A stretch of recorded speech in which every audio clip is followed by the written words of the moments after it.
Bienvenidos a Discutamos México. Hoy tendremos una conversación sobre dos políticos eminentes de la historia mexicana, Adolfo Ruiz Cortines, presidente entre 1952 y 1958, y Adolfo López Mateos, presidente entre 1958 y 1964.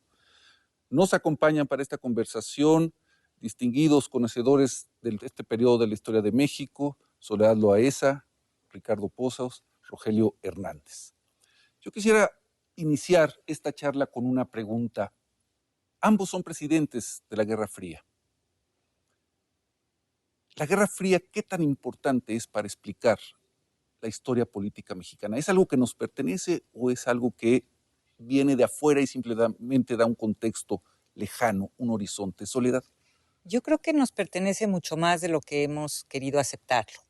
Efectivamente, es un contexto general en el que se desarrolla la historia de todos los países del mundo en ese momento, pero en el caso nuestro tiene una importancia singular simplemente por la proximidad que tenemos con esa superpotencia que es un protagonista central de la Guerra Fría, que son los Estados Unidos. De manera inevitable, dada la geopolítica, quedamos inscritos en una de las esferas de influencia y formamos parte del bloque de las democracias occidentales, como se decía en ese momento. Pero la Guerra Fría también es muy importante porque tiene un impacto interno, real y palpable. En primer lugar, es uno de los elementos, de los factores que sirven para ordenar la lucha política interna. El gobierno del presidente alemán antes de Ruiz Cortines, pero el propio Ruiz Cortines, mucho con más contundencia que López Mateos, utilizan el anticomunismo, y el referente del anticomunismo es un referente real en su análisis y en su análisis de los acontecimientos políticos, del equilibrio, pero además porque tienen que tomar en cuenta los intereses de la superpotencia. México no puede oponerse a los Estados Unidos, no puede tener un conflicto con Estados Unidos, que es una superpotencia militar, y esto va a extenderse a una alianza ideológica y política que se va a expresar de manera explícita a veces, pero no siempre.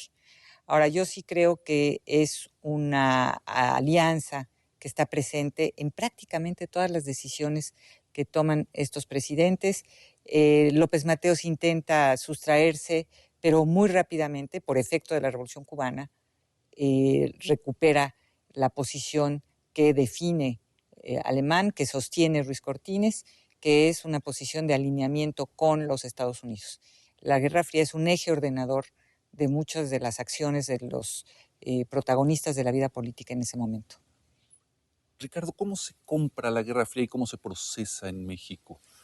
México es un país que viene ya para los años 50, está totalmente institucionalizada la Revolución Mexicana.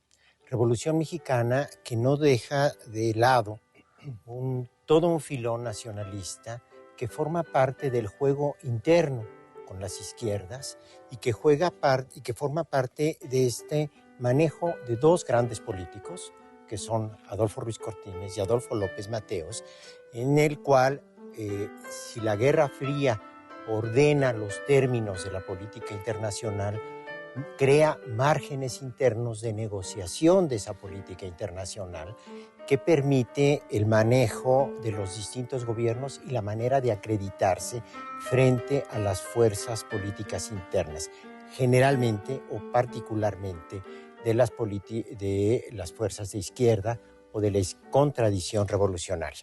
Ahora, hay que también decir que esta habilidad y este talento que tuvieron los políticos, sobre todo estos dos grandes políticos mexicanos, fue también importante el manejo de lo legal. Por ejemplo, el artículo de disolución social, que fue confirmado por Ruiz Cortines y ampliado por Ruiz Cortines, permite una negociación interna que es un artículo de guerra, es un artículo constitucional de guerra, permite una negociación interna y usos internos de la represión y del control de las fuerzas. Ese es un elemento que es importante porque digamos que la negociación hacia afuera en la Guerra Fría tiene versiones internas en donde la ideología nacionalista juega un papel acreditador, sobre todo en frente a los grupos de izquierda y vinculados a tradiciones que no eran muy lejanas, que eran las tradiciones del cardenismo. Rogelio, hay pareciera dos cortes en el periodo, si consideramos a los dos presidentes, el caso de Guatemala, el golpe de Estado y luego la revolución cubana. ¿Cuál es la capacidad de respuesta de las élites políticas en este momento, de estos personajes respecto a cuestiones que son amenazantes, en todo caso por la cercanía? Fueron auténticos dolores de cabeza para poder manejar los conflictos. Lo que han dicho Soledad y Ricardo tiene mucho sentido porque ese es el marco general en el que se mueven, pero los dos presidentes tuvieron un margen de acción que, si bien les permitió defenderse incluso frente a la posición norteamericana, más de una vez los complicó para poderse diferenciar dentro y con los grupos internos de que no eran tan izquierdistas o no eran tan comunistas con sus acciones respecto de los otros. Con la política exterior, el gobierno mexicano tuvo una defensa natural, que fue su tradición histórica de no intervención en los pueblos y la libre determinación de los pueblos. Esto siempre le permitió mantenerse un poco al margen de las complicaciones. En el caso de Cuba particularmente, bueno, en el caso de Guatemala fueron muy enfáticos en la condena del golpe militar, y en el caso de Cuba fue un apoyo constante, repetido, histórico, que particularmente en el caso de López Mateos le provocó grandes dificultades internas. Pero más que defender al gobierno cubano en términos comunistas, lo que estaba en el fondo era el cómo podía mantener la defensa de la autonomía de los pueblos para darse los gobiernos que quisieran y no intervenir en ellos. Su problema tenía que ver con cómo diferenciarse de la histórica vinculación que la Revolución Soviética le mantenía respecto a la Revolución Mexicana. Si uno revisa la historia en las definiciones de los gobiernos mexicanos, se va a encontrar siempre con esta tensión. Calles, se decía socialista, por ejemplo, ¿no? Cárdenas, qué decirlos, con la educación socialista. Y se repitió en el caso de López Mateos. Uno de los grandes problemas, seguramente lo conversaremos en su momento, fue tenerse que definir con esa izquierda o atinada o la extrema izquierda, etc. Que era siempre el cómo la Revolución Mexicana había creado gobiernos que tenían como responsabilidad la atención social, el desarrollo económico, cosa que decía hacer también la Revolución Soviética, eran contemporáneas en la historia, y además el Estado mexicano había tenido una presencia clara desde sus inicios para poder cumplir con las tareas sociales y económicas. ¿Cómo hacerlo? ¿Cómo cumplir con todo esto sin ser comunista, sin ser socialista, en un marco terrible de Guerra Fría, en donde cualquier cosa que se hiciera tenía que ser interpretado en función de ello? Más aún en el caso de Cuba, que era la implantación del comunismo en un territorio prácticamente privado por la historia mundial para Estados Unidos. Esto significaba que el socialismo había llegado a América Latina. Cómo México defendía a Cuba y cómo México también se diferenciaba con sus políticas sociales del comunismo. Yo creo que sí hay una diferencia en la manera como Ruiz Cortines enfrenta el problema guatemalteco y como López Mateos enfrenta el problema cubano. Ruiz Cortines, la posición de México frente a Guatemala no es tan definitiva ni tan contundente. Incluso hay una condena al comunismo en el hemisferio de parte del gobierno mexicano, y esto provoca bastantes tensiones entre el gobierno y las izquierdas. Incluso yo creo que la posición de estos grupos frente a la Revolución Cubana se entiende mucho mejor si tomamos en cuenta el precedente guatemalteco. O sea, lo que realmente, el fenómeno, el acontecimiento que realmente propicia la aglutinación de las izquierdas en torno a la experiencia revolucionaria es Guatemala antes que Cuba. De tal manera que cuando triunfa la Revolución Cubana, esos grupos ya tienen una identidad definida. Pero sí me gustaría subrayar que el presidente Ruiz Cortines sostiene en sus conversaciones con el embajador de Estados Unidos, que son conversaciones semanales, le dice: México apoya completamente a los Estados Unidos, nosotros estamos en desacuerdo con la posibilidad de que se extienda el comunismo, somos enemigos del comunismo, pero usted comprenderá que esto no lo puedo hacer público, porque se me plantea un problema de opinión pública. Otra de las tensiones que la que la Guerra Fría introduce para los gobernantes mexicanos, para los dos presidentes, es que tienen que mantener un doble discurso. Por un lado, ellos reafirman y confirman, cuando es necesario, la alianza con los Estados Unidos, la alianza ideológica y política y por extensión estratégica, pero al mismo tiempo tienen que mantener un discurso de apoyo a la experiencia revolucionaria por su propio origen y su propia tradición. Y en el caso de la Revolución Cubana, también lo que le pasa al gobierno mexicano y a López Mateos en particular es que de repente surge otra experiencia revolucionaria, que no nada más es cercana, sino que parece ser mucho más radical y más exitosa que la Revolución Cubana. O sea, que la mexicana, perdón. Y el parámetro después de 1960, de manera involuntaria, ya el parámetro es Cuba. Y medida en relación con el parámetro cubano, la Revolución Mexicana pues no sale tan bien librada.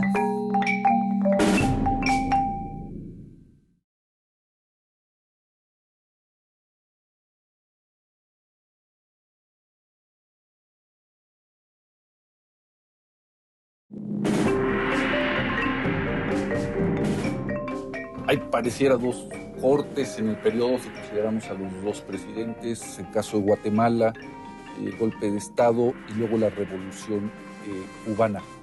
Si uno revisa la historia en las definiciones de los gobiernos mexicanos, se va a encontrar siempre con esta tensión. Calles, se decía socialista, por ejemplo, ¿no? Cárdenas, qué decirlos, con la educación socialista. Y se repitió en el caso de López Mateos. Uno de los grandes problemas, seguramente lo conversaremos en su momento, fue tenerse que definir con esa izquierda o atinada o la extrema izquierda, etc.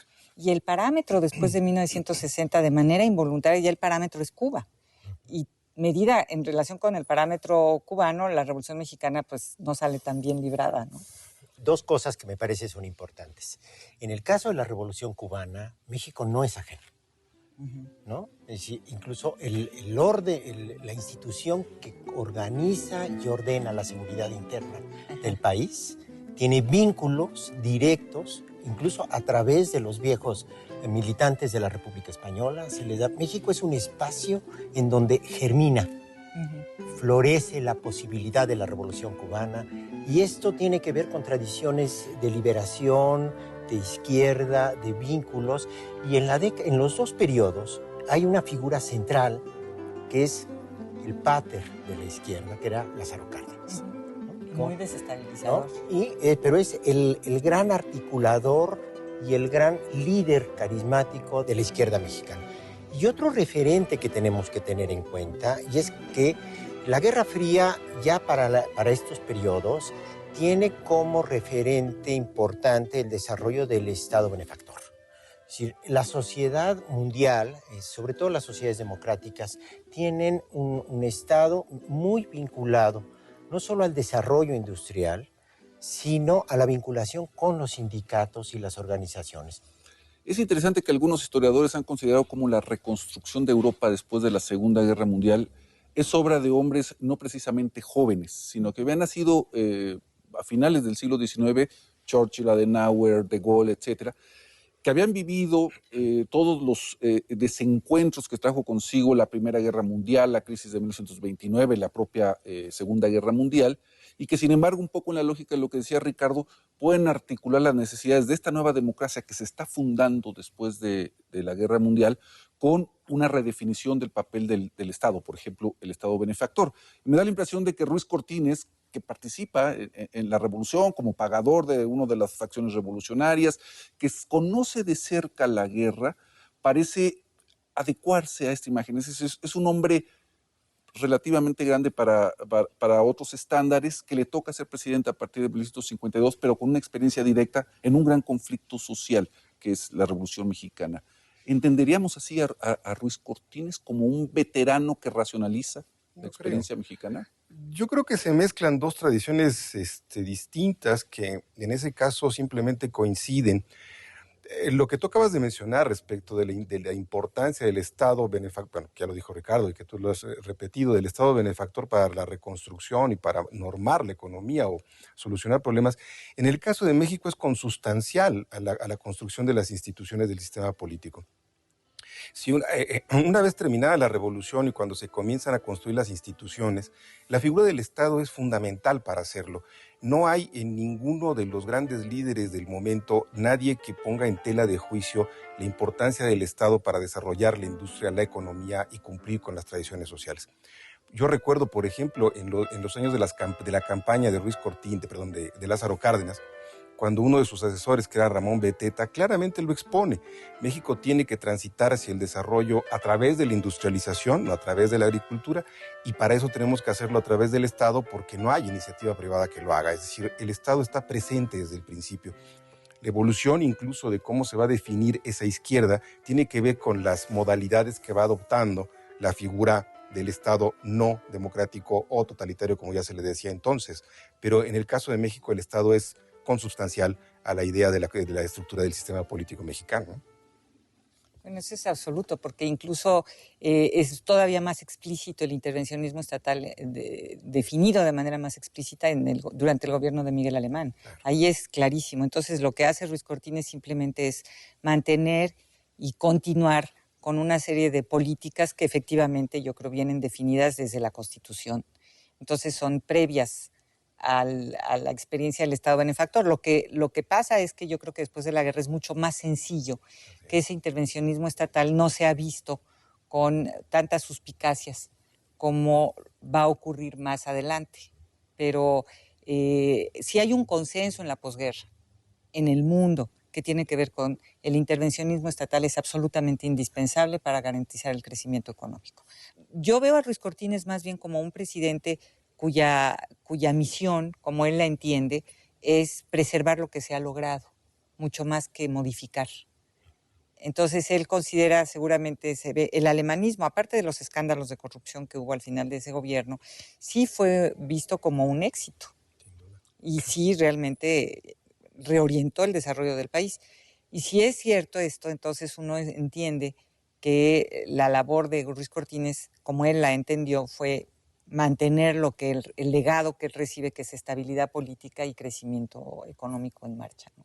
Sí, totalmente de acuerdo. Y me parece que en el ámbito de la estabilidad política uno ve el conjunto de recursos en el presupuesto general del Estado dedicados a la parte social, y empieza a crecer con don Adolfo Ruiz Cortines y se cataliza, se desarrolla de manera muy amplia ya en el gobierno de López Mateos, que tiene que ver con las crisis internas. Pero sí, tanto en el gobierno de Ruiz Cortines como en el de López Mateos, como en la parte de la tradición del político mexicano de la época, la estabilidad política juega un papel central, porque la revolución está doblemente atrás, está como antecedente histórico y como objetivo de gobierno. Entonces, con don Adolfo Ruiz Cortines se retoma esta parte del presupuesto social, y con Adolfo López Mateos se hace extensivo. O sea, la razón por la cual la estabilidad se vuelve un valor es porque si nosotros tomamos en cuenta el estallido de la revolución en el 10 y la estabilización, digamos, con Ávila Camacho, después del último intento de insurrección militar que es de Saturnino Cedillo en el 38, yo sí creo que otra de las razones por las cuales la revolución se hace presente es por la experiencia de la violencia, de la incertidumbre y de la inestabilidad. Y esta experiencia, a mi manera de ver, explica el valor inmenso que cobra la estabilidad y la certeza en una población que vivió esa incertidumbre de los años de la revolución, entendida la revolución como una experiencia temporal amplia, del 10, digamos, al 1940. Porque pareciera que son políticos entrenados de alguna manera en estar en contacto con cierto tipo de demandas. Por ejemplo, Ruiz Cortines fue gobernador del estado de Veracruz, de por sí un estado difícil de administrar. López Mateos fue senador de la República. Es decir, parece que tienen que pasar por el proceso electoral, entre otras cosas, para sensibilizarse respecto a lo que está pasando en su entorno. ¿No da la impresión de que sea una clase política autista? Esos dos presidentes pertenecen, con las diferencias de edad que son evidentes, pero pertenecen a una generación que al final de cuentas es copartícipe y se forma en el proceso formativo del propio sistema político. Es decir, ellos están presentes, en el caso de Ruiz Cortines, en la revolución de una u otra manera, y en el caso de López Mateos, en los años formativos de su construcción. Nace en 1910 y a partir de ahí es la coincidencia con la revolución, es la coincidencia con la formación de las instituciones. Lo veremos en su momento, pero el mismo López Mateos, López Mateos tiene participación directa en eventos históricos que son fundamentales, incluso de oposición al propio sistema que se va construyendo. O sea, la experiencia de ambos es una experiencia que está muy pegada de la mano de los objetivos de la revolución en términos de estabilidad y en términos de crecimiento. El caso de la diferencia, por ejemplo, entre las dos administraciones, en donde la de Ruiz Cortines, con los estudios que se tienen, parece ser una administración muy estable, muy tranquila, sin grandes sobresaltos, y la de López Mateos muy agitada, ya lo veremos en su momento, tiene que ver con este principio que había dicho Soledad.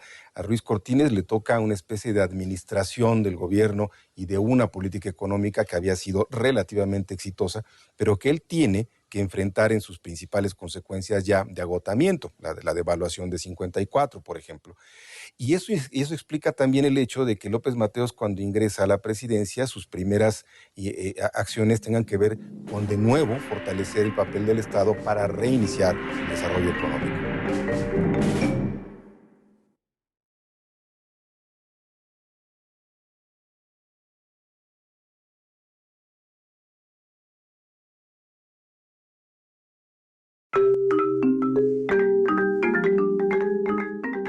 Esos dos presidentes pertenecen, con las diferencias de edad que son evidentes, pero pertenecen a una generación que al final de cuentas es copartícipe y se forma en el proceso formativo del propio sistema político. La diferencia, por ejemplo, entre las dos administraciones, en donde la de Ruiz Cortines, con los estudios que se tienen, parece ser una administración muy estable, muy tranquila, sin grandes sobresaltos, y la de López Mateos muy agitada, ya lo veremos en su momento. ¿Cuánto vale el estilo personal de gobernar que decía Daniel Cosío Villegas? Es decir, ¿ayudan a entender también cuáles son las prioridades políticas, estratégicas de una administración, o es un elemento más bien marginal? Si algún presidente de la República corren leyendas sobre su sentido del humor, sobre su capacidad de improvisar, etcétera, sobre Ruiz Cortines. Y sobre López Mateos corren otras, digamos, su vocación por viajar, su gusto por la fiesta y las mujeres, en fin. ¿Qué tan importante es para entender la historia política mexicana? Yo siempre he tenido diferencias con la interpretación porque me parece extremadamente personalista y que raya en algunas ocasiones en ponerle atención a la frivolidad de los comportamientos de los presidentes. Y en más de una ocasión eso sería irrelevante si no fuese porque a veces se le atribuye a esas frivolidades algunas decisiones de orden político mucho más importantes, que desde mi punto de vista se explican más por esto que acabo de señalar de la contextualización y el medio donde se desarrollan que en su personalidad. Tú lo acabas de decir bien, el caso de López Mateos más ha pasado a la historia por sus viajes, por su gusto en los carros, por sus inclinaciones claras en las mujeres, y que lo han hecho un presidente carismático y querido, pero poco se ve, por ejemplo, de la gran voluntad política de López Mateos al enfrentar conflictos que fueron enormes durante su sexenio.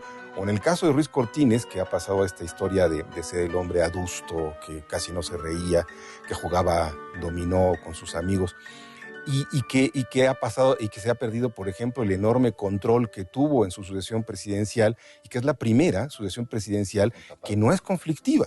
O sea, hasta la propia experiencia de Ruiz Cortines fueron frecuentes las disidencias de la élite política que formaban partidos y hacían prácticamente rebeliones políticas. Ruiz Cortines mantiene el control de la sucesión y hace de un candidato que nadie daba muchas expectativas como López Mateos un presidente. Yo creo que las explicaciones personalizadas tienen dos riesgos en términos de una reflexión histórica y de un conocimiento del pasado. Y es que, en primer lugar, nos lleva a la anécdota irremediablemente. Y la anécdota es eso, es una anécdota que puede ser un indicador superficial, pero desde luego equívoco, muy equívoco. O sea, el problema que tenemos con los trabajos que se hacen muy personalizados de los presidentes es que están hechos con base en dimes y diretes. Nuestros presidentes no escriben memorias, o si las escriben, como el caso del presidente Cárdenas o del presidente alemán, son extraordinariamente taquigráficas y económicas en el recuento de su pasado, de su vida, ¿no? El segundo riesgo que yo le veo es que si nosotros personalizamos, perdemos de vista elementos mucho más importantes para explicar el desarrollo de la historia, ya sea el contexto o las restricciones institucionales, el peso de las leyes, el peso de otros actores políticos. Las decisiones de los presidentes no responden exclusivamente a su estómago o a su cabeza. Las decisiones de los presidentes están estructuradas, y lo podemos ver en muchísimos casos, por una coyuntura desfavorable o por simplemente los elementos de la administración pública, por la Constitución, por la vecindad con los Estados Unidos. En fin, hay muchos otros factores que intervienen. Yo me plantearía el problema, ¿qué función cumple la anécdota que construye la imagen de un presidente en una sociedad?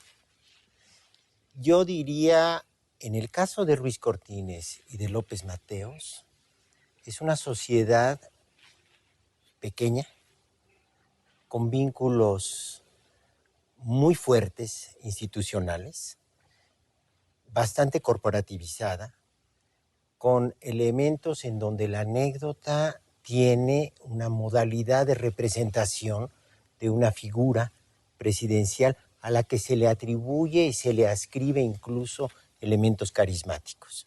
¿Por qué yo oí de Adolfo López Mateos dichos como el que le preguntaba a su secretario particular en la mañana, ¿qué me toca, viaje o vieja? ¿No? Es decir, ¿qué función juega la anécdota en la vida política y en la idea de proximidad con el presidente? Y ese es un elemento importante, porque detrás del ejercicio del gobierno está la contraparte del gobierno, que es la obediencia, ¿no? Es decir, todo hombre político tiene que plantearse el problema central de la dirección institucional, que es la capacidad su capacidad para mantener la obediencia de los suyos y de los otros. No podemos subsumir la historia en la anécdota, pero tendríamos que ver qué papel social y político juega en la representación social del presidente, en el presidencialismo, la anécdota. Pareciera que Ruiz Cortines ha pactado con algunos de los hombres fuertes regionales.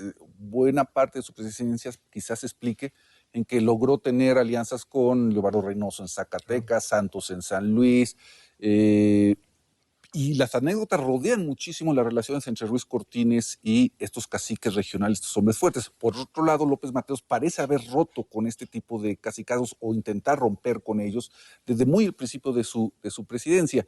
Es decir, pasamos del hombre a cómo está estructurado el sistema formal y también informal. ¿Qué diferencias hay entre Ruiz Cortines y López Mateos en este sentido? Son varias. Ruiz Cortines era un hombre formado, claramente, cuando apenas López Mateos hacía sus incursiones en política. Esto no solamente es una diferencia, la otra diferencia tiene que ver con qué enfrentaron ambos.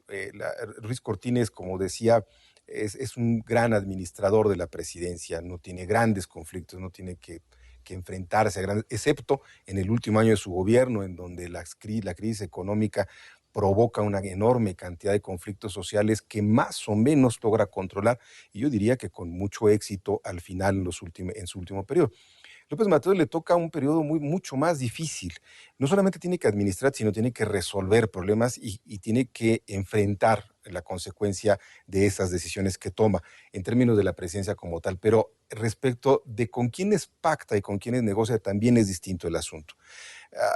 Ruiz Cortines, efectivamente, hay pocas evidencias porque no hay muchos estudios en el tema todavía, pero Ruiz Cortines se apoya en mucho en los poderes todavía regionales muy fuertes. Tú mencionaste a dos que son clarísimos: Santos en San Luis Potosí, Reynoso en Zacatecas, si uno lo puede extender más. El mismo Gilberto Flores Muñoz tiene la fama clara de haber sido uno de los hombres fuertes en Nayarit, formado al amparo nada menos que del propio Santos. Entonces, Ruiz Cortines se apoya mucho en esto, y también en mucho el hecho de que proteja a López Mateos o que decida a López Mateos tiene que ver con la fuerte presencia de estos poderes que tratan de influir en la decisión presidencial. Y esto le va a costar a López Mateos mucho.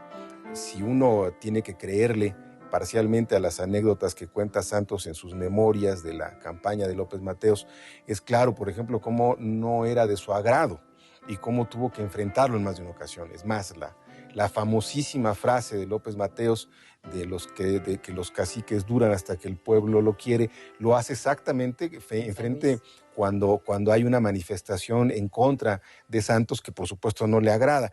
Y hay otras que no son tan visibles como ella, como el grave conflicto en Guerrero, no recuerdo el nombre, Cervantes, si la memoria no me falla, del gobernador, que tiene una enorme repercusión militar y que López Mateos no le tolera que provoque la inestabilidad en el Estado.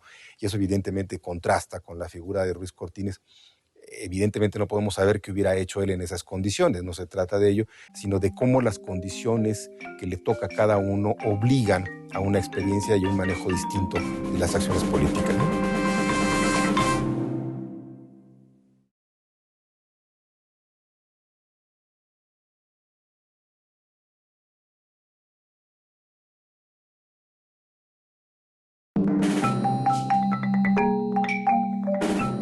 Ruiz Cortines era un hombre formado, claramente, cuando apenas López Mateos hacía sus incursiones en política. Evidentemente no podemos saber qué hubiera hecho él en esas condiciones, no se trata de ello, sino de cómo las condiciones que le toca a cada uno obligan a una experiencia y un manejo distinto de las acciones políticas, ¿no? Bueno, yo no estoy segura que Ruiz Cortines, en fin, fue mucho menos conflictivo su sexenio, pero enfrentó conflictos importantes, ¿no? Y también había focos de oposición importantes que acalló de la manera tradicional. Bueno, me refiero, por ejemplo, a la campaña electoral de Rubén Jaramillo en Morelos. Bueno. Ahí se portaron muy duros y el gobierno federal no titubeó para recurrir al tipo de mecanismos que pudo haber recurrido Alemán. Digo yo, porque hay esta idea de que con tantas anécdotas era muy buena persona. No era tan buena persona, era un político bastante profesional y un político que tomó las reglas que le daron para ejercer el poder y lo ejerció en la medida que pudo. No, yo tengo la impresión de que Ruiz Cortines era una persona que dejaba mucho en manos de los miembros de su gabinete los temas en los que él consideraba de manera, creo yo, prudente, que no tenía mucho que decir. Es el caso, por ejemplo, del tema financiero. Pero hay otros conflictos importantes. Desde luego está el conflicto del Politécnico, que se concluye con la ocupación del ejército en las instalaciones politécnicas durante un año, entre 1956 y 1957, y el movimiento ferrocarrilero se inicia en el 57, cuando él es presidente. Entonces, es un presidente que intenta mantener el equilibrio y la estabilidad, pero se enfrenta a retos importantes a los cuales responde de manera autoritaria y no nada más con una broma. El presidencialismo y el ejercicio del presidente en el presidencialismo tenía varias vertientes. Una de ellas era la acreditación carismática, legitimada, la visión. Y otra era la capacidad y la conciencia del ejercicio de la violencia cuando se consideraba necesario. Y nos acercamos a este problema de los márgenes y la disidencia en ambos periodos de gobierno, pero quizás con un muchísimo mayor énfasis durante el periodo de Adolfo López Mateos. Es decir, parece que esta conducción aparentemente sabia, mesurada de Ruiz Cortines deja una hipoteca al siguiente gobierno en varios puntos que tienen que ver, por ejemplo, con la inversión pública, educación, yo diría que es uno de los grandes omisiones de Ruiz Cortines. Aunque el gasto haya crecido, no parece que haya estado racionalizado de tal manera que en la década de los 60 aquello era un problema grave. Infraestructura física, por ejemplo, el problema en ferrocarriles tiene mucho que ver con una disminución de la inversión directa en ferrocarriles que repercute en los salarios de los trabajadores en 58 y otra vez en 59. Es decir, hay una hipoteca. López Mateos recibe una problemática ampliada de algunos problemas que quizás Ruiz Cortines pudo atacar. Indudablemente. Indudablemente, Ruiz Cortines tuvo los efectos del primer modelo de sustitución de importaciones que fueron exitosos, creados sobre todo en el periodo de López de Miguel Alemán, pero las repercusiones del modelo fueron demasiado evidentes inmediatamente, una vez que la Segunda Guerra Mundial termina y permite la recuperación de las grandes potencias. Y eso afecta a la economía nacional. Ruiz Cortines efectivamente no tiene tanta inversión. Si uno ve la inversión, por ejemplo, que tuvo López Mateos, más que la duplica que la de Ruiz Cortines. Y no solamente la duplica, sino que la focaliza muy claramente. La inversión de López Mateos va dirigida a la industria, el fomento industrial, a petróleo y electricidad, por ejemplo. Básicamente, es el impulso de la siderurgia, es la creación de la petroquímica básica en México, es la gran obra de infraestructura en el país que la va a comunicar por todas partes. Hay anécdotas ahí que son sobradas. Tabasco, por ejemplo, jamás se hubiera podido construir la comunicación y el desarrollo de Tabasco si no hubiera sido por las grandes inversiones de López Mateos y las grandes obras de infraestructura que tienen que ver con la generación de energía eléctrica. Dos de las más importantes presas hidroeléctricas en México las construye López Mateos, Infiernillo y Malpaso. Es decir, la inversión está muy clara ahí, que es una hipoteca. Y no lo hace solamente porque esté pensando en la industrialización como tal, sino porque, como lo dijo López Mateos en su discurso de toma de protesta cuando fue candidato, no podía haber beneficio social si no había desarrollo económico.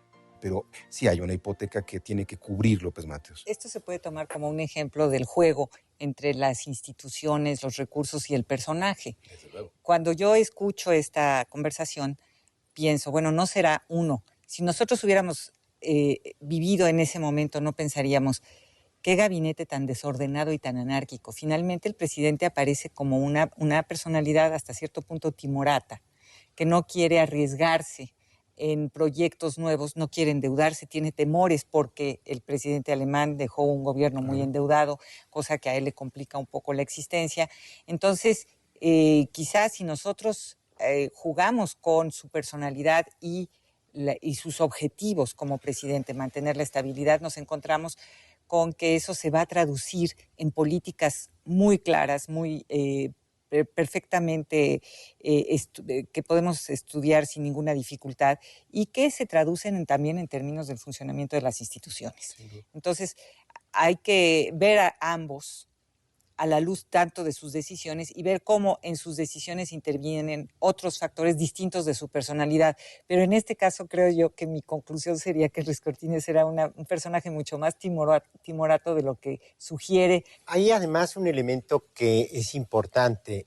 A Ruiz Cortines le toca esta parte de recomponer la economía, pero no es solo la economía nacional que se va a rearticular a la economía internacional, sobre todo por la reconversión de la economía de guerra norteamericana, ¿no? Entonces, hay allí un déficit del alemanismo, hay un modelo económico del alemanismo que en el periodo de Ruiz Cortines tiene que recomponer y tiene que rearmar. Es un periodo que tiene bastantes problemas de sacrificio social que a partir de 54 se hace evidente, y todo lo que eso significó de 54 a 58, en donde aparece como expresado en movimientos sociales importantes, y que a López Mateos le toca ya un proceso de desarrollo económico mucho más consolidado, con mayor posibilidad de crecimiento y con posibilidades de intervención directa y del Estado como un Estado regulador de la economía en general. Ahora, también la inversión económica del Estado tiene que ver en ese momento con un proceso de relegitimización. Es Es decir, si uno contempla la expansión y el desarrollo del seguro social entre 58 y 64, el final de López Mateos, incluso en 60 la antigua Dirección de Pensiones se cambia por el ISSSTE, se construye el ISSSTE y se expande la seguridad social y se desarrollan una gran cantidad no solo de hospitales, de clínicas, sino que el seguro social, muy en el sentido de la época, empieza incluso a crear unidades habitacionales con el derecho a la vivienda de los trabajadores. Pero también tiene que ver con el miedo a la Revolución Cubana. Indudablemente. Absolutamente. O sea, todas estas inversiones tienen que ver con el deseo, que además recorre toda América Latina, de impedir y evitar que se repita la experiencia cubana. Y entonces son los años en que se discute reforma o revolución como una disyuntiva obligatoria para todos los gobiernos latinoamericanos, para todos los pueblos latinoamericanos, y que en el caso de México se va claramente por la reforma. Y lo que está presente en el ánimo de todos los miembros del gobierno de López Mateos es justamente el fantasma de la Revolución Cubana y de una desestabilización social producto de la protesta por las condiciones desfavorables de un porcentaje muy alto de la población, y entonces la necesidad de acallar esa protesta, de prevenirla, de evitarla, con este tipo de medidas y de políticas de expansión de la responsabilidad social del Estado.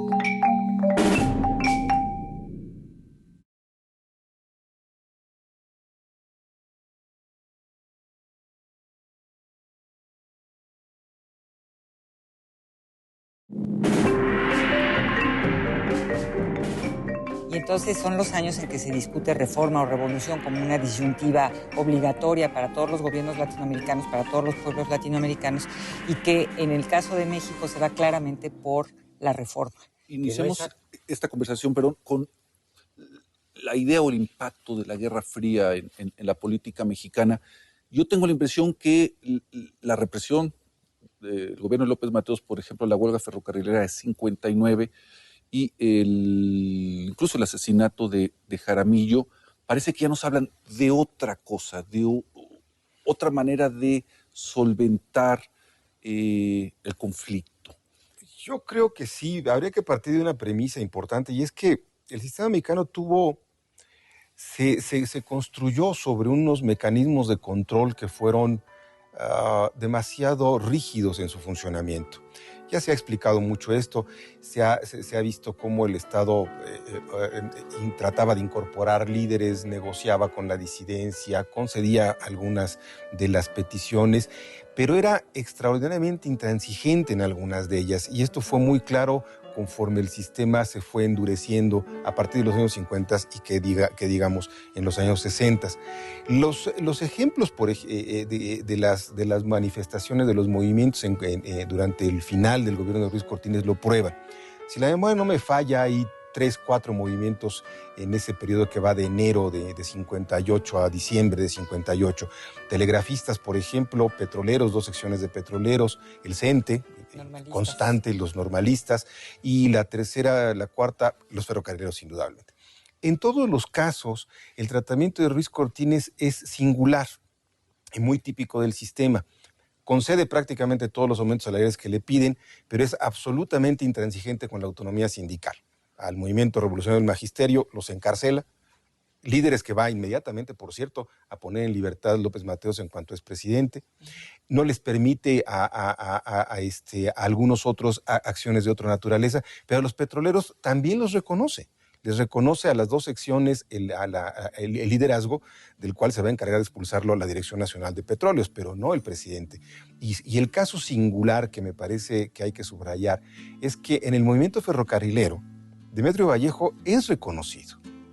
No solamente se concede el aumento salarial al movimiento ferrocarrilero, sino se le reconoce la victoria al líder sindical que quería la mayoría de los ferrocarrileros. Si la memoria no me falla, y aquí mis colegas me van a corregir si es que estoy equivocado, el movimiento ferrocarrilero termina en su primera etapa exactamente en estas condiciones. El presidente López Mateos recibe al líder Demetrio Vallejo, y esto es lo que va a provocar una segunda oleada de movimiento que va a poner contra la pared a López Mateos. Dejaremos, si lo quieres, para un momento lo de Jaramillo, que es la peor parte del gobierno de López Mateos, sin duda. Yo quisiera terminar con el final del sexenio de López Mateos. Hay una experiencia que me parece condensa lo que la pregunta con la que se inició esta conversación. Y tiene que ver con el proceso electoral de López Mateos y la candidatura de Díaz Ordaz y el surgimiento del Frente Electoral del Pueblo, que es una organización que condensa todas estas tradiciones de izquierda, Danzón Palominos, de la CCI, los vínculos del Partido Comunista y todos estos grupos que se unen, incluso el Movimiento de Liberación Nacional no era un movimiento que tenía participación política directa, pero muchos de sus dirigentes participan en el Frente Electoral del Pueblo. El Frente Electoral del Pueblo cierra un ciclo, es decir, es la otra modalidad de la lucha laboral, la otra modalidad de la lucha que había sido sindical por el reconocimiento de la autonomía sindical y que ahora empieza a participar en los procesos electorales. El frente es reprimido, tiene muchas represiones, hay mucha violencia incluso del gobierno de López Mateos al final del periodo, pero lo que es muy interesante es en ese momento hay un conflicto frente a Cuba al final, ¿no? Al final del periodo, ¿no? Y el frente electoral, la izquierda que estaba en el frente, apoya al gobierno de López Mateos en solidaridad con Cuba y posterga toda aquella experiencia del Frente Electoral del Pueblo, que quizás es la primera experiencia importante de la participación de la izquierda en los procesos electorales.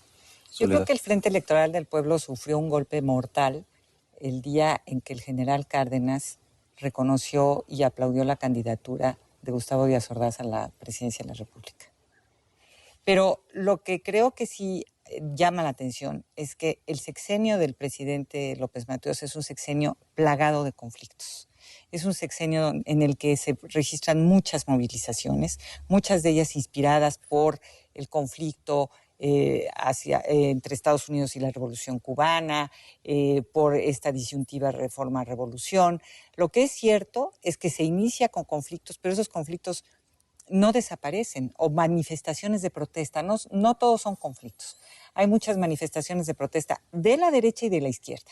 No es únicamente la izquierda la que se moviliza. Eso es lo que hace muy rico el sexenio, y es un sexenio que está cargado de experiencia política y de novedades. O sea, hay identidades políticas que se definen al margen del PRI, y lo que es todavía más interesante es que el PRI empieza a ser excluido de la función de solución de conflicto político, que era su función central, la razón de ser del PRI. Entonces se van a plantear conflictos con los católicos, con las organizaciones católicas, con los padres de familia. Empiezan a formarse las organizaciones empresariales de corte meramente político, como es el Consejo Mexicano de Hombres de Negocios.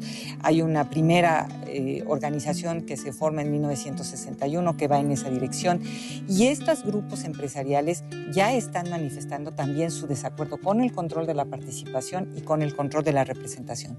Todo el sexenio está plagado de conflictos en todos los ámbitos de la vida social, en el campo, en los sindicatos, entre las clases medias. Es un México en efervescencia, el México de 1964 que López Mateos le entrega finalmente a Díaz Ordaz. Bueno, pues en este contexto muy agitado de la primera mitad de la década de 1960, debemos terminar. Muchísimas gracias a nuestros invitados, Soledad Loaesa, Ricardo Pozas, Rogelio Hernández, y hasta la próxima.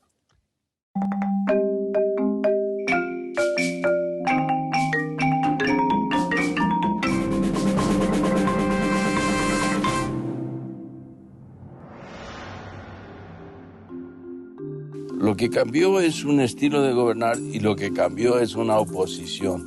Es decir, las formas de la disidencia se recompusieron a partir de 1968. La historia para mí es contundente. El gobierno y su presidente, el licenciado Díaz Ordaz, fueron los culpables. Pero también es la inauguración de jóvenes que tomaban la calle, cosa que no había sucedido. Los estudiantes no se declararon víctimas de un juvenicidio, como quieren decir ahora, más bien se asumían como ciudadanos a los que no se había reconocido como tales.